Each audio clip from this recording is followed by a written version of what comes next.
Hello and welcome back to another preseason edition of SuperCoach Edge. As always, I'm joined by Liam, and we're here to bring you the second week's worth of themed episodes, which centers around a lot of tall, lanky dinosaurs. Oh, and a hodor, as it's Ruck Week, Liam. Excited to talk about Rucks because I think we might get to talk about a return to a tried and true favorite. But if you did miss out on one of the first three episodes from last week's Forward Week, where we did run the magnifying glass over the most notable Premos, the most notable bid prices and value options, and of course the rookies in the forward line as options, you can go back and take a watch on YouTube or listen via the podcast.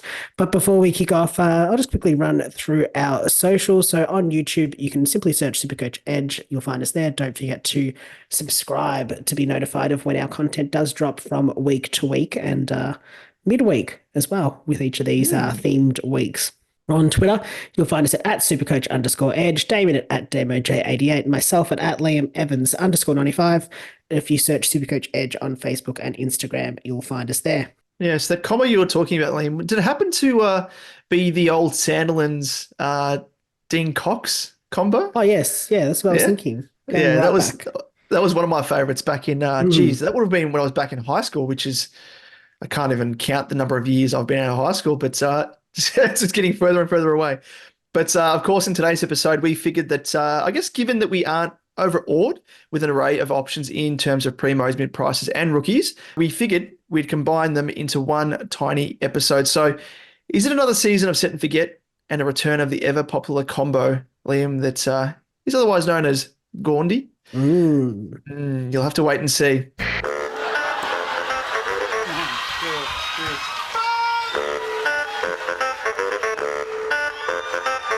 Let's kick off with some Ruck Premos. So first up, it is none other than is he the most expensive player in Supercoach, or is that Bond? No, that's Bond. That's Bond. But he's the most expensive in the Ruck.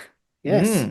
Yeah. Going to set you back to the tune of 715.1k. That is a good question, David. It is, of course, Team Breakfast English. Team English Breakfast English. I can't say it twice. Yeah. The Englishman, it is him. Yes. He had a 2023 average of 128 and doesn't have the extra bias. That is a handy thing to know. So the old English Breakfast had his best season to date with a career high average of 128, which did include 20 scores of 100 plus and 15 scores that were 120 plus. So absolutely insane from him. Yeah. Equally as impressive, though, English played the entire season's worth of 23 games. Who would have thought? Huh? Who would have thought? Not me. Something he has only done twice now across his 7 years in the system. So obviously at the price of 715.1k, the big question is Team English worth spending up for? So is the price right, Liam? Is the price right? Is it? Is it? The price is wrong, bitch. Well, I guess I wasn't an owner last year, so I watched on from the sidelines with absolute envy. But his ruck work did mean that he finished as the fourth best ruckman in terms of hitouts to advantage, behind only Witts, O'Brien, and Sean Darcy in 2023, which did help him make up a sizable total of his Supercoach scoring. Also highlighting his stranglehold on the number one ruck spot at the Bulldogs, he attended 76.8% of contests, of ruck contests that is, which is the third highest behind only Witts and McInerney, finally relishing the freedom, the absolute freedom he could get as the number one ruck for the first time in his career following the retirement of Steph Martin at the end of 2022, who he largely was sharing that ruck time with. On top of that, we got the departure of Jordan Sweet, who obviously went over to Port, which means there will be even more reliance on Tim English than ever before. Despite his high ruck attendances as well, he still managed to drift forward and kick a few goals, 16 in fact, with the next best ruck of any ruck who had over 70% ruck time being McInerney, who did kick 9, and Marshall as well, who kicked 8. It is this forward craft that also helps contribute to his very large average of 128. Obviously, there's a few concerns, but in terms of him playing, It is to do with his modified training program, which he had been on. He's now gone into full contract training. It was precautionary, comes from his history of head knocks, and I think it was migraine related. So I think it was a little bit of a precaution just to make sure that he was not put at risk before he needs to be. He did also have a clash, I think, during the preseason at training, which I think made them somewhat concerned for him. They did also say, I mean, he's obviously back in full training now, but they also said that if it was round 1 tomorrow or today or whenever it was, he'd be fit and ready to go. So it was just purely precautionary. So Damon, I am going to jump into my verdict now. But for me personally, there is some recency bias. I missed out on Tim English last year, which means I am cautious not to start him this year. I don't think I will. Yep. I say now, but I don't think I can at 715K. I think he can dropping the average, potentially maybe if, a lob takes more of the ruck contests. I don't really see the benefit of that though for the Dogs. So I think he'll probably end up being the top scoring ruck of 2024. The question though is how you, I guess, justify the money you're going to be spending up to get him in at 715K. I guess that's my biggest concern. Yeah, I'd totally agree. Like, just on that point there, like, I guess all the stuff that you run through, like, there's so many positives to take away from that. Like, all of that combined probably suggests that he could go close to maintaining, that similar average that he had in 2023 going into 2024. However, like what you've just said there, like, how do you justify spending that amount of money on one player, even though, like, again, he's not the most expensive player in SuperCoach overall, but chance of him maintaining his average and him not at least having one down game, which then, throws his 3-game rolling average into a downward spiral. I guess there's a chance that that's going to happen. I think it's inevitable. Happens in pretty much every player's season. And you got to be pretty unique for it not to happen. So that, I think, and then when I line it up against the other options that we have in the ruck line when it comes to, I guess, pure value, and I'm not a massive fan of paying top dollar. It doesn't matter where the player is lining up, in what position. I'm not a massive fan of it just because of that higher price point. It's so hard for them to maintain it. And they need to, like, in the first 3-game rolling average, they need to maintain that average in order to hold their price. But even so, I think you kind of hit the nail on the head. Expectations are he probably should be the highest averaging ruck come the end of the season. And if you were to start with him, the benefit is that you don't have to try and find the money or the trade to try and bring him in. So I can see both sides of the coin. But for me, I just think there's better value, especially this year. We've given away the secret sauce in the intro as to why. But we'll get into it in a bit more detail shortly, I'm sure. Yeah, I think that's the thing. It's hard to see, like, 128. He has one poor score to start the season. Not even a poor score, but like a score of 100. And it's going to make it harder and harder for him to maintain that price tag. It just comes down to whether you think, I mean, I don't think there's any doubt that he'll be in the top 3 rucks by the end of the season, assuming that there's no injury. If he remains fit, I can't imagine he doesn't sit there. But yeah, I don't know. 715.1K is a lot of money on one player who is inevitably probably going to drop in price. But I mean, I just had a quick look. His last 5 games for 2023, he still went in at an average of 127.8. So it's not even like it's like, pretty much bang on that average. And his first 5 games, he didn't score below 134. It took him until round 7 when he faced Hawthorn for him to score 90. That was his first time that he dropped below 130. And then he scored a 124 the next week against the Giants. And then round 9, 88 against Carlton. And then, I mean, we all know who went after that. But yeah, so that's, I don't know, that's the only thing that you got to consider. But let's chat about some other players. I think the verdict is almost that he's expensive. So you kind of got to factor that in. The price tag's the big difficulty there.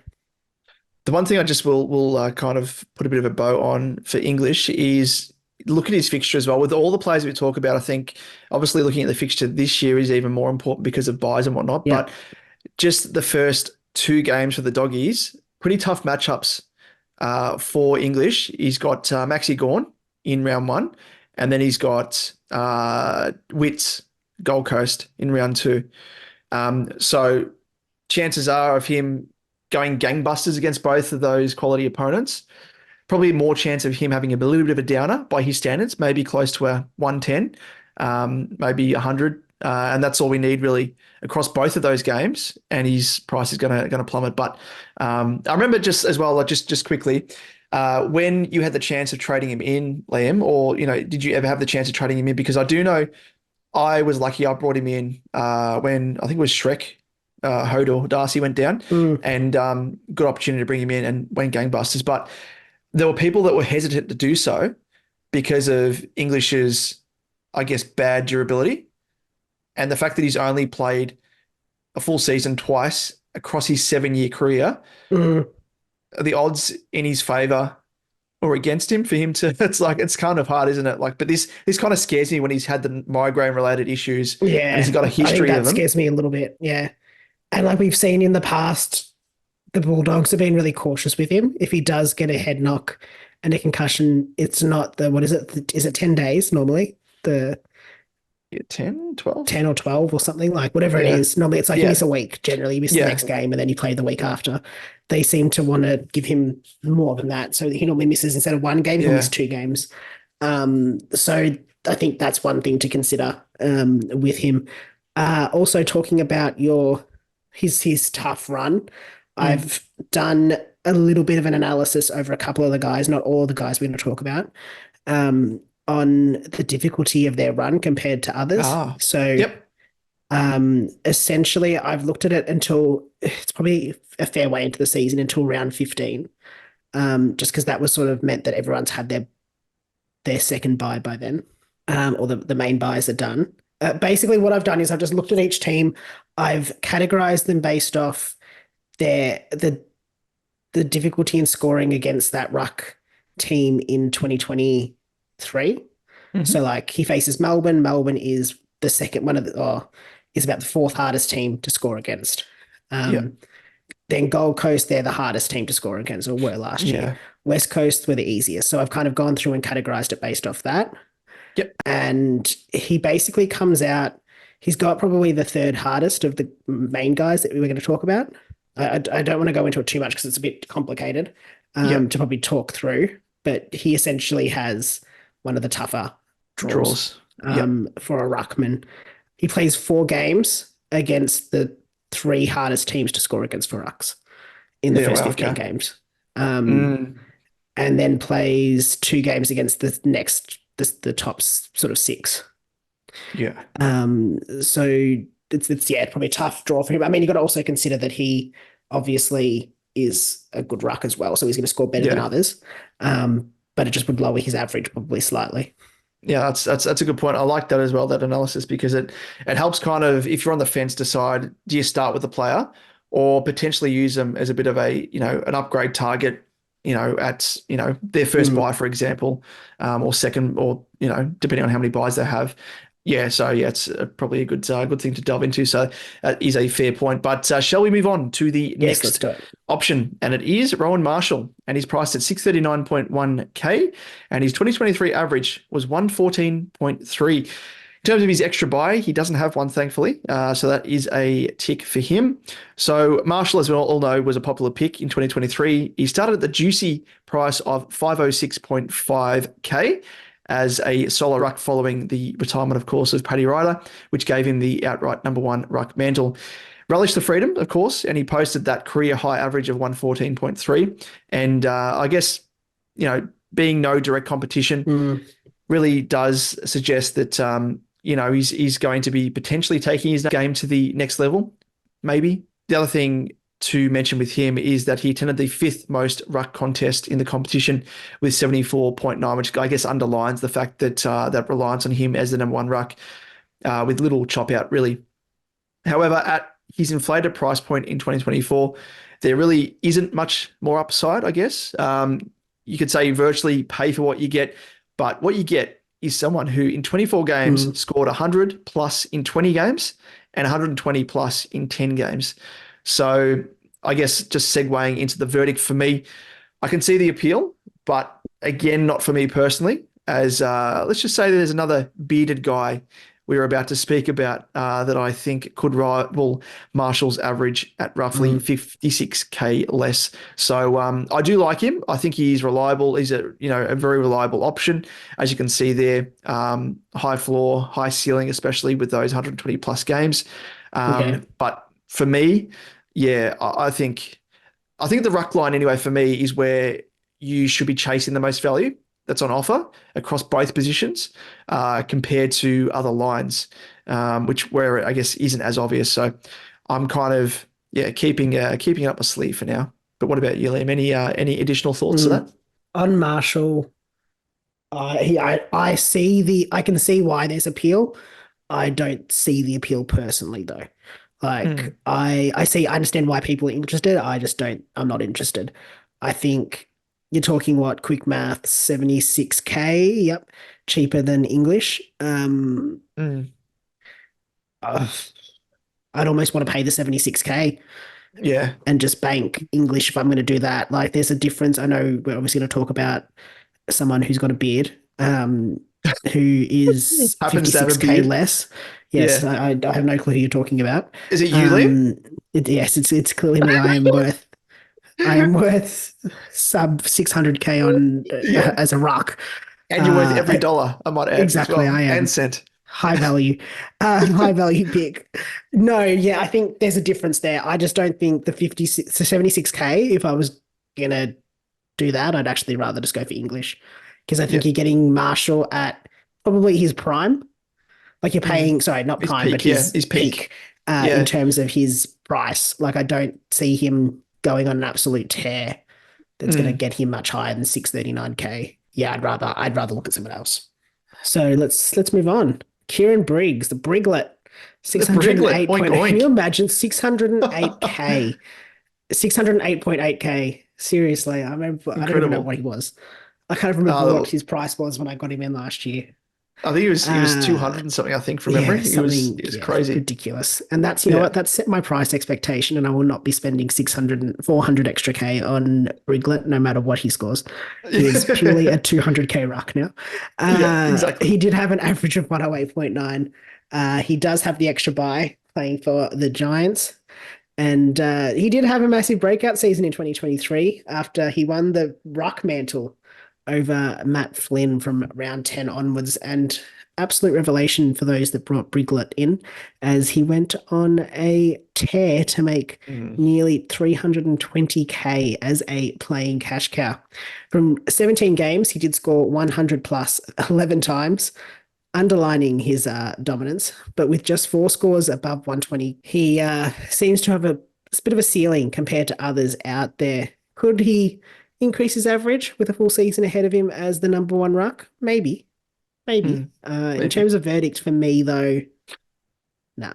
I just don't think you're not getting value out of him. Again, the next guy we're going to talk about is 25K cheaper and has more upside. Yeah.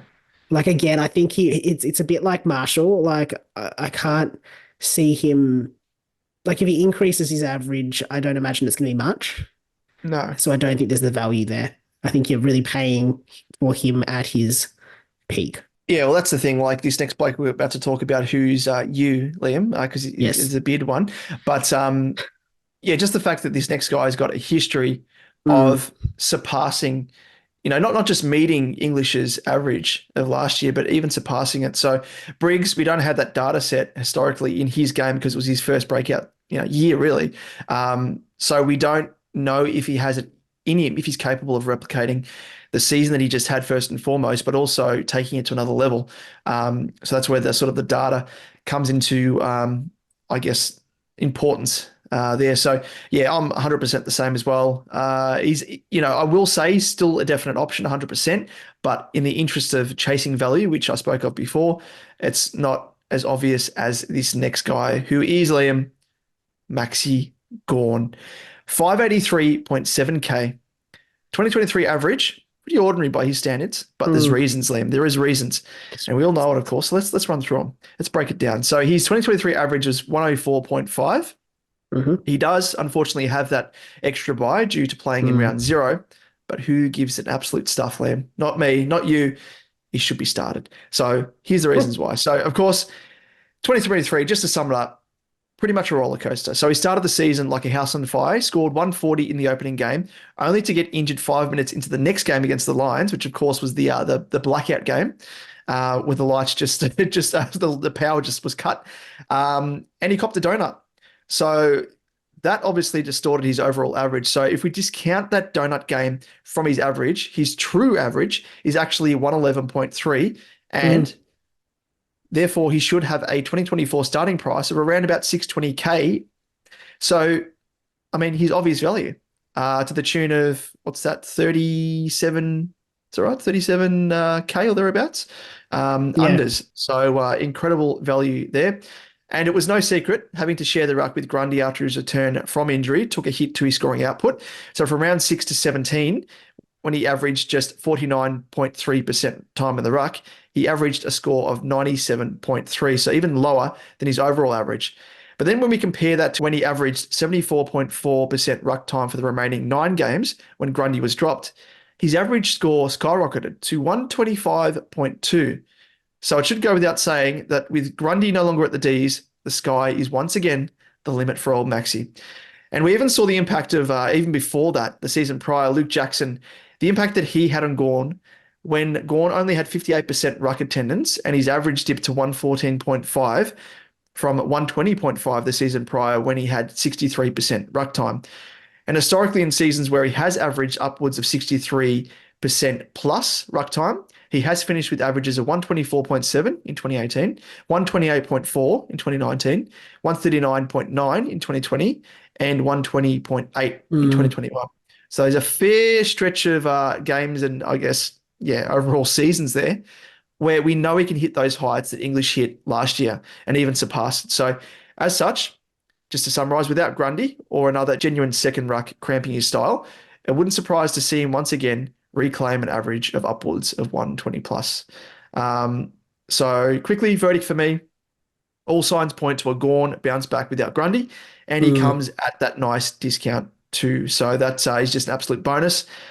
And goes without saying, I'm firmly on board, and I think 99.9% of the competition, I'm that confident, should be getting on him as well. He's almost a lock and load as much as Grundy is. I think Grundy's probably a lock and load more, only slightly. But GAWN, incredible value. Liam, are you on or off? I'm just waiting for you to turn around and be like, no, he's not for me. No, yeah, I was going to do it just for the gags. Just for the gags. Like, oh, go on, you sure? Yeah, you sure? No, I agree pretty much with everything you say. The only concern I have with GAWN is his age, and that is 32 years. I guess that's the only concern I have, but even then, I'm not that worried about it. I think he's one of the best options that we have. I think like it comes down to the fact that 583.7K for GAWN versus 715K for English. There's a lot of stuff. There's a lot of money that I can spend in other ways, upgrading my team. And I don't think it'll affect. No, I'm not going to say that. I'm not going to say it won't affect the points you get, but I think the money I can use here from GAWN, the difference between GAWN and English with the money that I can then spend somewhere else, hopefully balances out a little bit, and means I can go for someone that's more value somewhere else, or higher value, rather than having to rely on like a mid-pricer or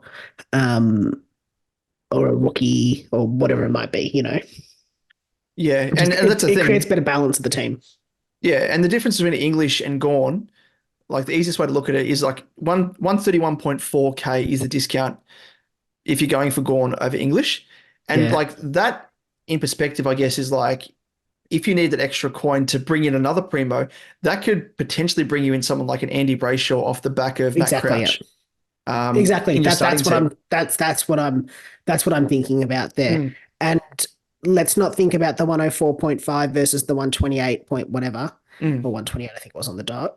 Yep. you have to think of it, as you said, the true average of 111.3. So you're only looking at what, 17, less than 17 points difference in average across the year, which I think when you're looking at an Andy Brayshaw versus a Matt Crouch, it probably evens out. You know what I mean? Yeah. Like if you're then, but then the other thing is the chance of English maintaining a 715K price is low. So if he has one score of like 100 at the start of the season, he's going to start a downward spiral, and that cash that you've spent on him is pointless. It's always wasted cash in a sense. So I mean, it comes down to, there's a lot to consider with that, and there's a lot of what ifs and stuff there. But I just think that Max Gawn is probably, as you said, we were going to talk about Grundy, and we all know that he's a lock. Gawn's probably lock number 2. The two of them would be 1 and 2 on my list. And English is probably 3rd purely just off his price. If he was priced 100K cheaper, or not even 100K cheaper, if he was 50K cheaper, I'd 50K. be on top. Take the punt. I'd 100% take English. Yep. Yeah, 100%. But yeah. It's even the difference there, like we just broke it down in terms of like, and this is kind of the level of analysis you need to go into with this, because like if you're looking at the surface and you're like, 104.5 versus 128 or whatever it was for English, you're like, well, I'll go for the guy with the high average. But when you break it down in terms of, why is a guy scoring as poorly as he is? Like he's being impacted by a secondary ruckman in Grundy when he was only averaging 97.3, and then you compare it when Grundy wasn't there, and he's outputting those same scores that he had back in yesteryear when he didn't have a backup ruck with an average score of 125.2 in 9 games when Grundy wasn't there. So you got to kind of go to those depths. But that's where we come in to help them. But it's good for that perspective in breaking it down like that, and it does show the true value of guys like Gawn and whatnot. But speaking of which, before we get into the next bracket, shall we? I guess quickly, there's other Premos as well which we could mention, but let's just do it ever so briefly, because there's a couple of guys here that people may say, "Oh, you haven't spoken about this guy," and we will just briefly. So the first guy I'll touch on, I'll throw to the next guy to you, Liam. But Hodor, Sean Darcy. So he's currently recovering from an injury from last year, and I guess off the back of that presents too much risk. That in isolation, but then when you actually factor in his history of injuries and whatnot, and the fact that he hasn't played a full season, I don't think, in his 7 years at senior level, like that there should fill you with the least amount of confidence ever in not choosing him as a starting pick. So just leave it at that. I think with Hodor, Shrek, and probably one to monitor not just for him, but more so for Jackson, because if he doesn't start in round 1, it then brings into the equation, okay, well, maybe we start with Luke Jackson in our forward line. So we might have to revisit this, but that's just a bit of a footnote for Hodor. Yeah, no, I agree. I think of just I guess for context as well, I think the guys that we've spoken about, I know we've said no, or we both have sort of not been on a couple of the guys we've spoken about, but I think when we talk about players, there's a reason. Like when we don't talk about players, it's probably because it's not worth talking about them as well. Yeah, we don't want to waste your time listening and watching what we're compiling. Exactly. I mean, we could literally go through every player that could play ruck, and it's a short list virtually, isn't it? Like a short list of guys that we like who you could choose, but we want to highlight and put a spotlight on the big ones that we're big fans of. Exactly. And so the next guy that we will quickly just chat about is Ivan Soldo, or Van Soldo, at priced at 485.5K. He does present potential value, knowing that he did have a 3-game sample size where he was the number 1 ruck. Obviously when Nank was injured, and he scored 126, 79 and 128. The problem though for him is that we really don't know who will be Port's outright number 1 ruck, considering, could it be Sweet? Could Sweet also be a number 2 ruck that affects Soldo's scoring? Could Finlayson? What about Vicentini? There's I don't know. What a really, I don't know. I have to say, Jordan Sweet, I feel really bad for that man. No, it kind of makes sense. Leaving, like he's never going to get a gig No, behind not English, with English. and he's probably thought to himself, "Oh, which is the one club where I can kind of put my hand up and be a candidate to be the number one ruck at?"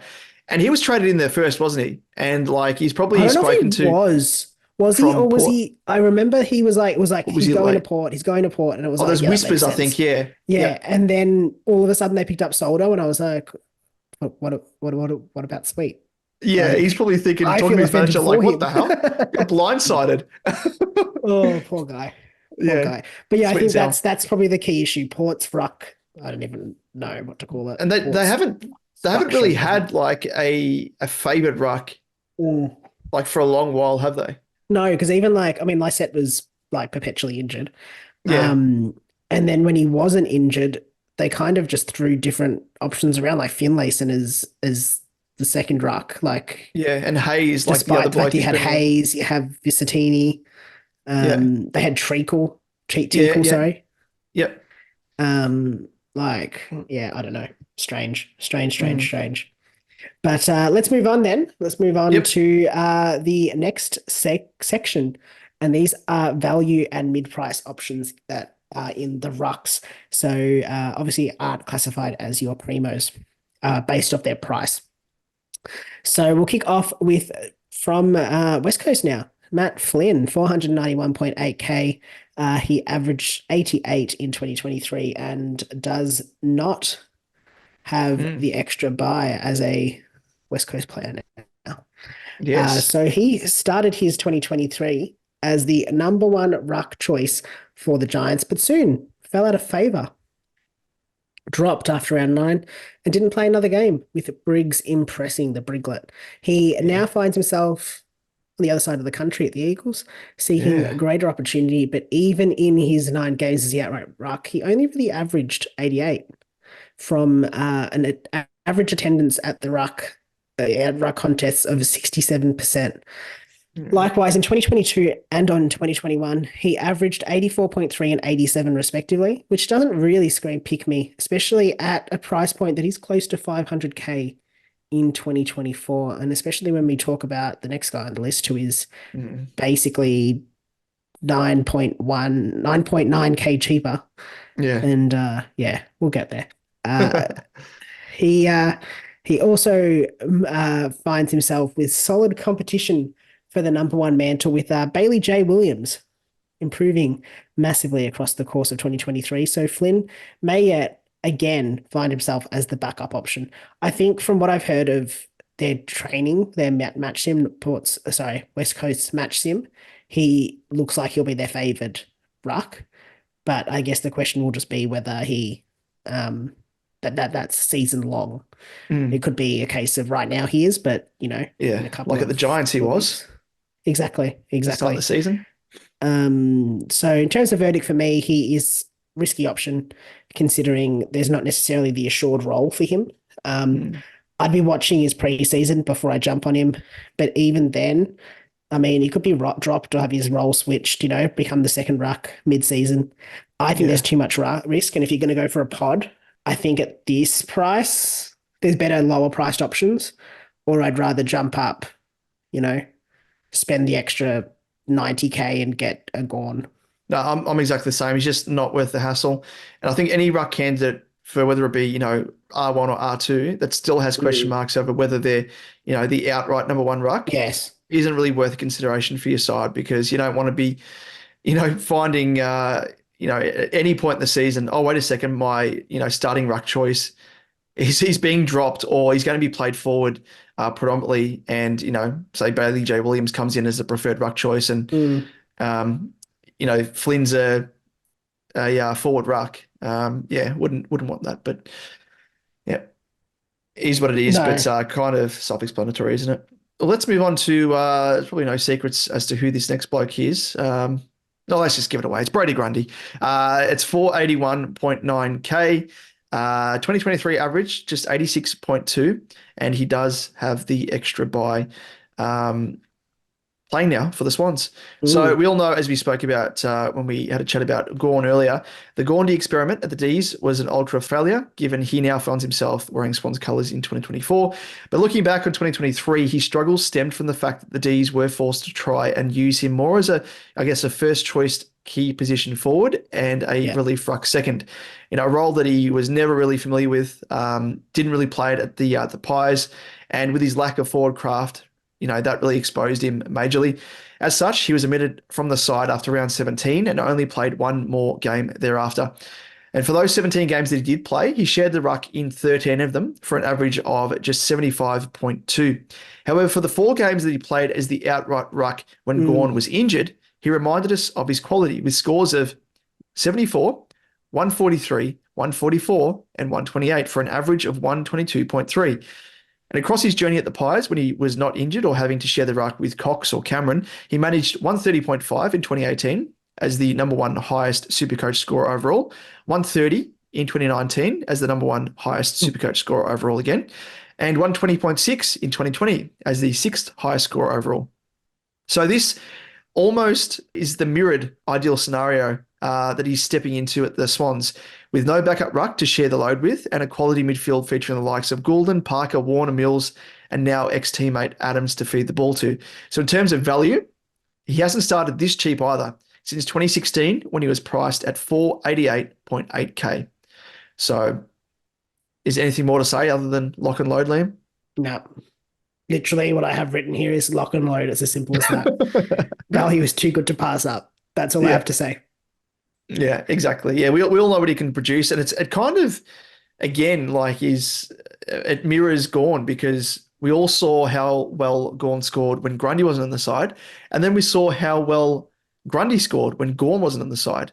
So there's enough there of a data set to be like, all right, for both of these blokes, they should, on expectation, absolutely smash it and recapture the same, high average that they've had in years gone. So, I think getting the old SuperCoach Edge patented crystal ball out, I reckon both of these boys can at least minimum average 115.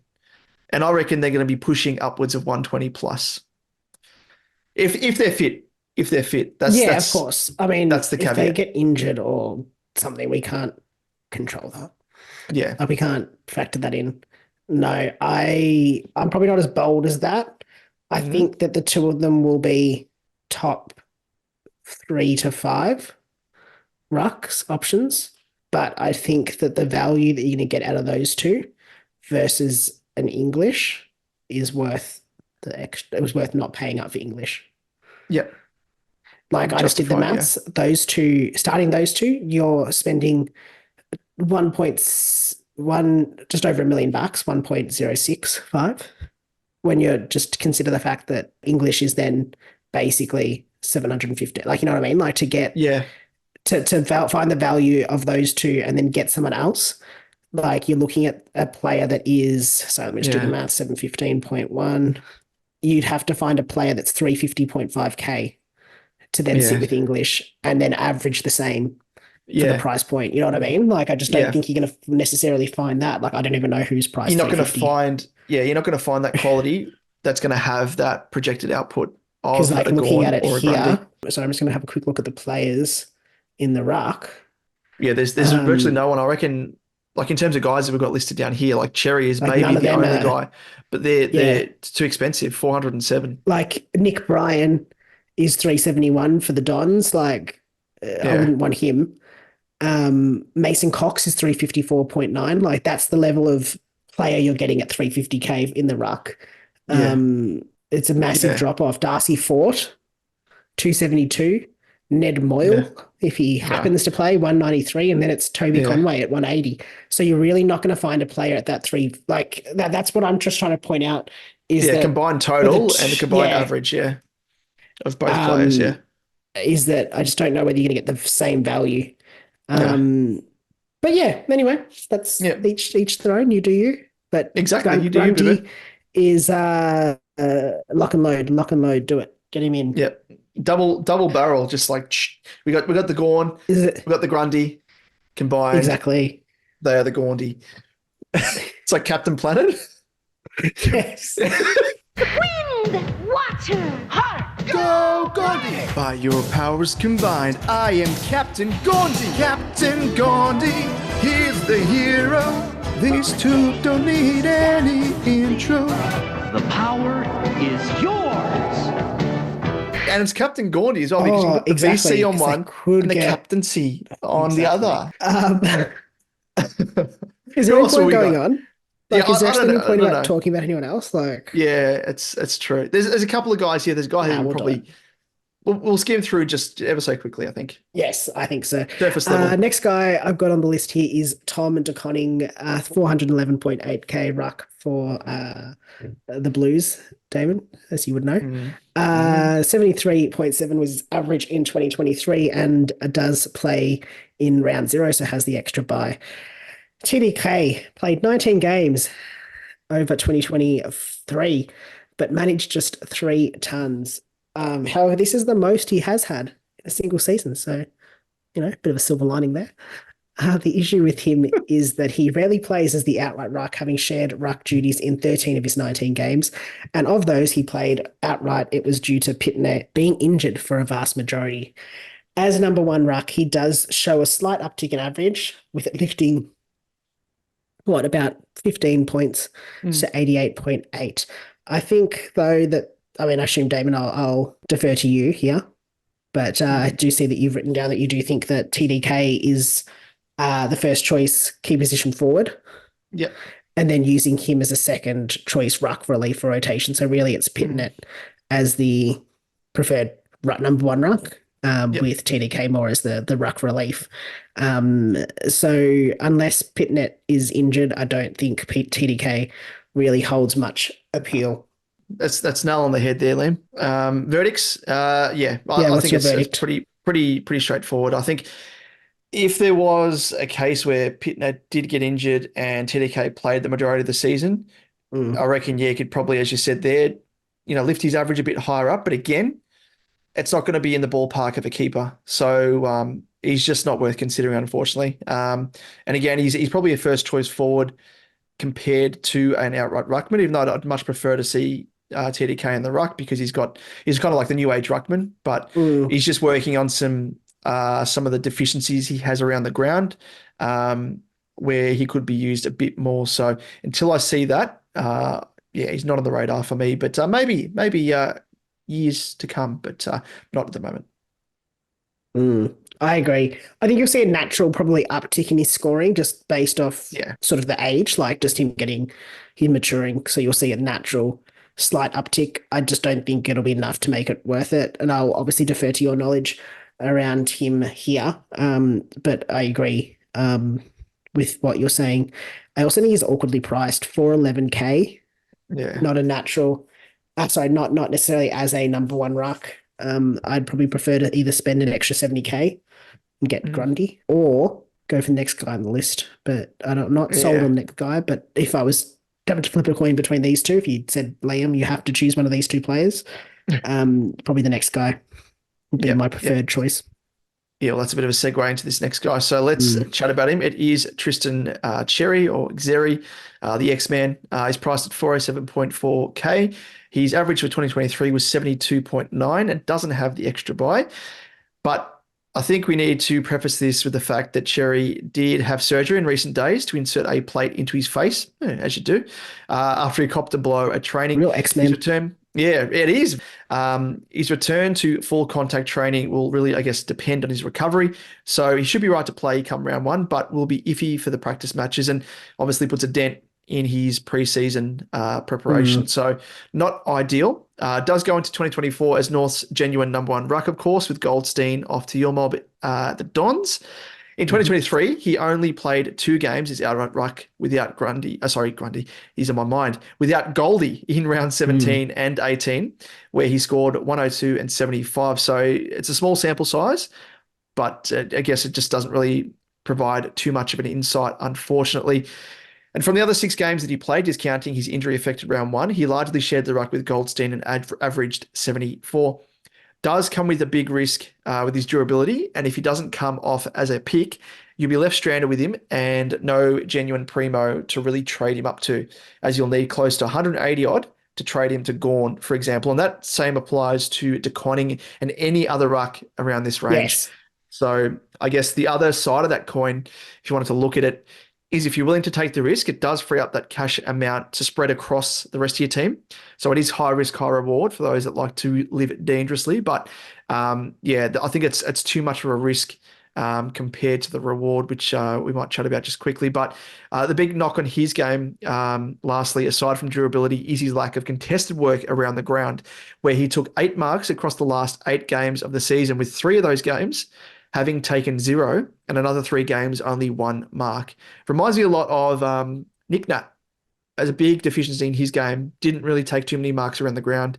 As a big man, you need to provide an option, and he doesn't, unfortunately. Unlike, I guess, English, who's virtually like an extra midfielder, like a wingman, just racks up the pill at will. He just doesn't, unfortunately, at this stage in his career, the X-Man. So a bit of a deficiency there, probably puts a cap on his scoring output. But Liam, did you want to go into your verdict? Yeah, look, I don't think there's much more to add to what you say. I think he's probably a player that has that opportunity to really step up and become a option just by natural fact of his age profile, the role as number 1 ruck, Goldstein gone. Of this, he's probably, I'm going to say something and I'm going to regret saying it. I think of the pod options in the ruck, so those players are probably outside English, GAWN and Grundy, he's probably one of the better ones. Yeah. In terms of value for price, but I don't think he's a good pick. So I'm not saying that I think you should pick him. I'm just saying that if you're going to pick a pod, if you're really hell-bent on picking a ruck pod, maybe go for him. I think, though, his price is the biggest concern, like you said, if he fails. And as a pod, it's going to hurt you doubly. You'll have to find quick cash to upgrade him because you're not going to get much value. Like, you're not going to get anything by downgrading him. I think he's probably more one to consider into the future, like a TDK. But yeah, at this price point, I'm not sure. I also think, personally, I always think that a ruck pod at the start of the season is a real risk because it just has big chance of you falling behind. I think you're better off starting with a tried and true option. If it is English, pay up, GAWN or Grundy, and make your pod moves in other areas of the ground, I think. Yeah. Well, just talking about that risk as well, we only need to look back to last year to this same bloke who there's a lot of people actually switched at the last minute when they saw that that he was named as the number 1 ruck and Goldie was like the backup. He actually went down injured in the first game, 19 minutes in, scored 35, was on track for actually a really good game. Unfortunately for those people that picked him, but for those people that did, were stuck with him because his price was 393.2, and a lot of those people wouldn't have had 100k, 150k left in the kit to then upgrade him to a genuine primo. So that again is the risk that you take here for this year, and it's just ironic that it's him yet again, and it happened to him last year. But that again was high risk, high reward, and it probably would have come off because at that point, 19 minutes in, scored 35 or whatever, looked pretty good, but just didn't come off. So that there is the big risk. But I think outside of that, as you said, like in terms of value, he's probably the one guy to look at. Anyone that takes over the mantle of number 1 ruck outright, you've got to look at. And like we spoke about, Grundy taking over from GAWN, scored well. Soldo, when he took over from Nankervis, when he was injured, scored well. But the only difference here is I think that those 2 guys have experience at senior level. Cherry doesn't, unfortunately. He's been in the game for 4 seasons, but only played 33 games. So doesn't yet have that same level of experience to and have the Rucks take expected longer. higher. Yeah, exactly. Yeah. So development-wise, probably another season, like you mentioned, maybe a season or 2, and could be a genuine option. But yeah, I don't think at this stage there's just too much risk. Yeah. But yeah, I wouldn't advocate for him. I think he's a season or 2 off, probably being a genuine choice. Now let's move on to some ruck rookies. Always fun to chat about. And first up, we've got Toby Conway from the Cats, 180k on the dot. obviously a ruckman. 2023 average of 46 just from the one game, and does not have the extra bye to contend with. So tall Toby, as we will he will from now TT. be known, as opposed to short Toby, which is Toby Green, was given a fleeting taste of senior footy for the Cats in Need to 2023. distinguish. Yeah, exactly. Because we're going to get them confused. Yeah, we will. Play Even though they're playing different teams completely, different states. different teams, different states. Yeah, different roles. colours. Yeah. Anyway, tall Toby, he is he got the one chance to play. Granted him 51% ruck time in that game to show what he can do, and he produced 46 points from 68% time on ground and 24 hitouts. He played that last home and away game of the season. It wasn't a massive standout game from Conway, but I mean, he was on debut, so let's cut him some slack. Yeah. He as a ruckman as well.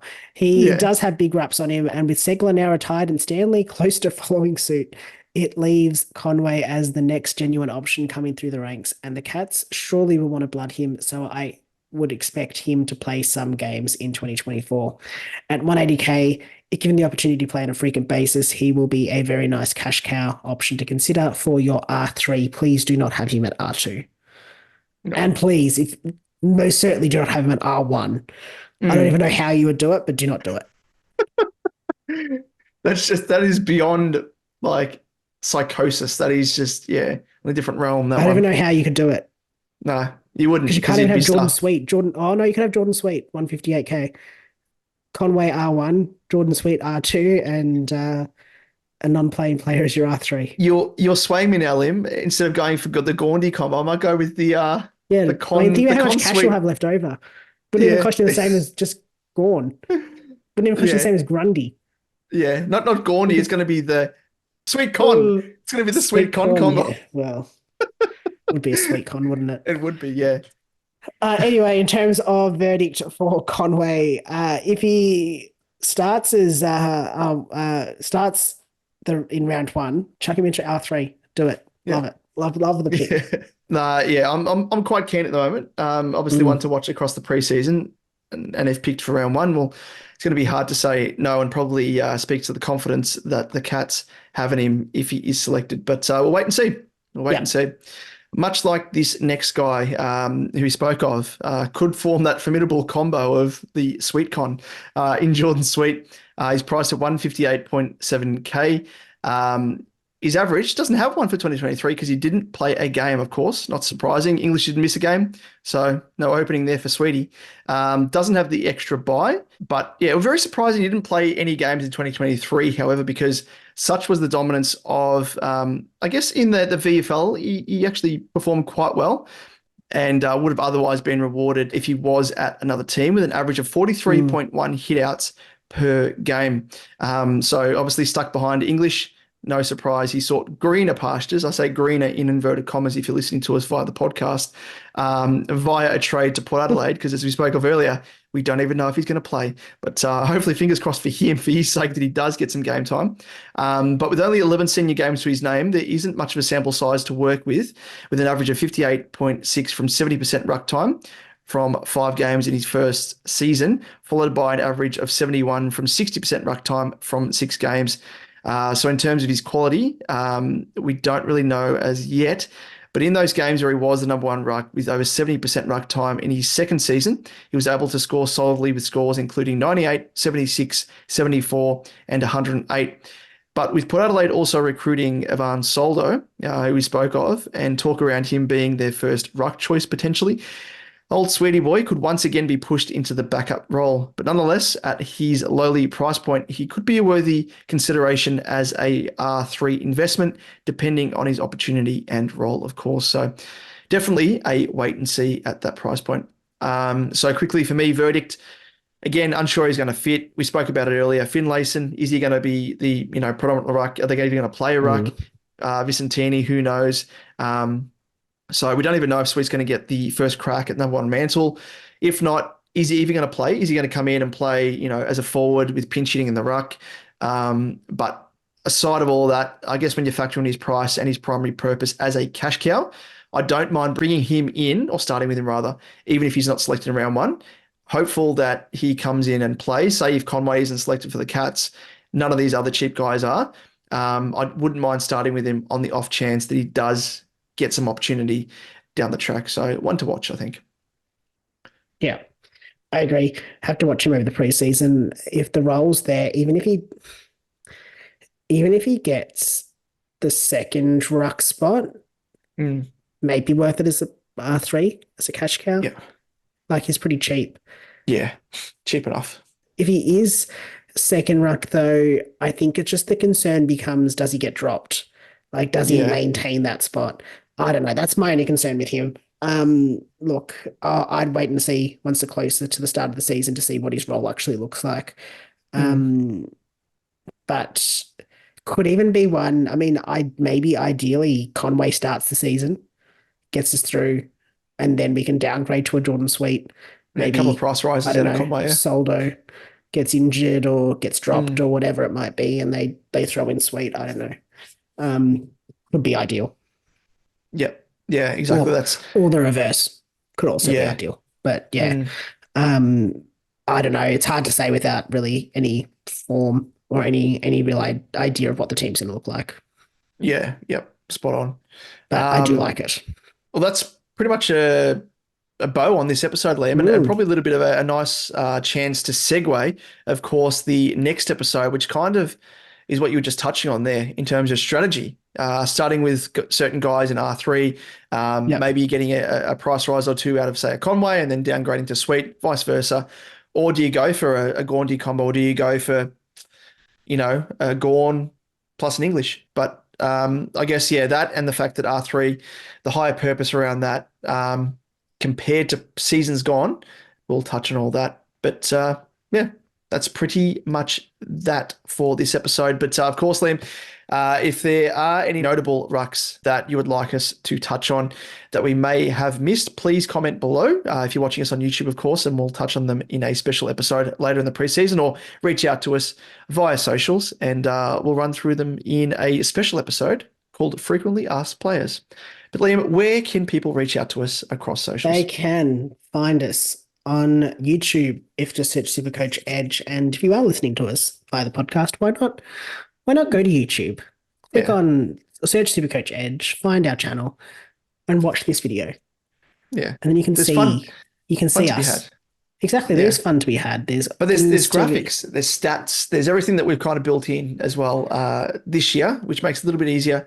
All courtesy, of course, to DFS Australia, who we literally just are on our knees every time we mention. I'm actually on my knees at the moment, talking about DFS Australia because they're incredible, absolutely incredible. So it's all thanks to them. But you're right, Liam. There's visual gags, there's visual treats when you're gobbling down a triple chili pie, all that sort of stuff. Should do that again? Can we do that again? Yes, can we make it another? Can we make it another? I don't know. We'll do another challenge. Yeah, I don't know about the triple chili pie because that tore my insides to shreds. I probably should have had half of the pie, but it was the most enjoyed that pie. As did I. The taste buds really enjoyed it. Going in wasn't the problem. It was the exit point. It was let's call it the fire exit, Liam, because that's what it became. That's what it became. But yes. Anyway, so that was YouTube. That's where you can find us on YouTube. On Twitter, you can find us at @supercoach_edge. You'll find David at DamoJ88, myself at Liam Evans _95. And if you search SuperCoach Edge on Facebook, Instagram, and TikTok, I'm going to say, you can find us there. That's it. Memes galore on TikTok as well. But thanks, as always, for tuning in, and tune in to our next episode coming up, which is, of course, the RUCK strategy. So strap yourselves in for that, and we'll do it all again. We'll see you then. Cheers. See you guys.